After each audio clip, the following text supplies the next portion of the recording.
বাংলাদেশ জাতীয়তাবাদী দল এবং অঙ্গ সংগঠন একটি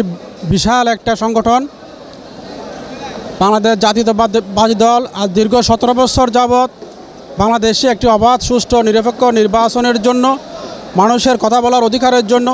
মানুষের ভোটাধিকার প্রতিষ্ঠার জন্য, গণতন্ত্রকে পুনরুদ্ধার করার জন্য দীর্ঘ 17 বছর আন্দোলন সংগ্রাম করেছেন এবং দীর্ঘ 17 বছর আন্দোলন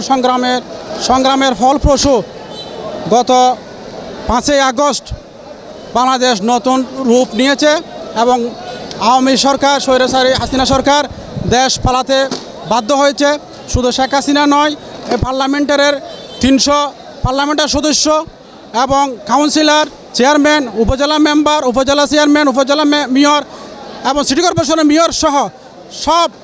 সব বাংলাদেশ থেকে জনগণের তুপের মুখে পড়ে পালাতে বাধ্য হয়েছে। আমরা 5ই আগস্টের পর বুক ভরা আশা নিয়ে বুক বেঁধেছিলাম যে দীর্ঘ 17 বছর যারা ভোট দিতে পারে নাই তারা এবার অবাধ, সুষ্ঠু, নিরপেক্ষ নির্বাচনের মাধ্যমে ভোট দিয়ে বাংলাদেশে একটি গণতান্ত্রিক সরকার প্রতিষ্ঠিত হবে, মানুষের ভোটাধিকার প্রতিষ্ঠিত হবে, মানুষের মৌলিক অধিকার, অন্ন, বস্ত্র, খাদ্য, বাসস্থান প্রতিষ্ঠিত হবে। কিন্তু আমরা দেখতে পাচ্ছি একটি কুচক্রী মহল নির্বাচনকে পিছিয়ে নেওয়ার জন্য, নির্বাচনকে ব্যাঘাত করার জন্য যারা ঘরের পিছনে দরজা দিয়ে আসতে চায়, এজন্য তারা নির্বাচনকে পিছিয়ে দিতে চায়। আমরা তাদের ষড়যন্ত্রকে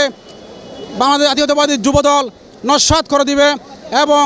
আগামীতে একটি অবাধ, সুষ্ঠু, নিরপেক্ষ নির্বাচনের মাধ্যমে দেশে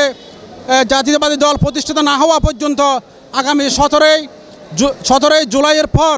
আমরা রাজপথে থাকব এবং আন্দোলন সংগ্রামের মাধ্যমে বাংলাদেশে একটি অবাধ, সুষ্ঠু, নিরপেক্ষ নির্বাচনের মাধ্যমে জাতীয়তাবাদী সরকারকে প্রতিষ্ঠিত করব ইনশাআল্লাহ।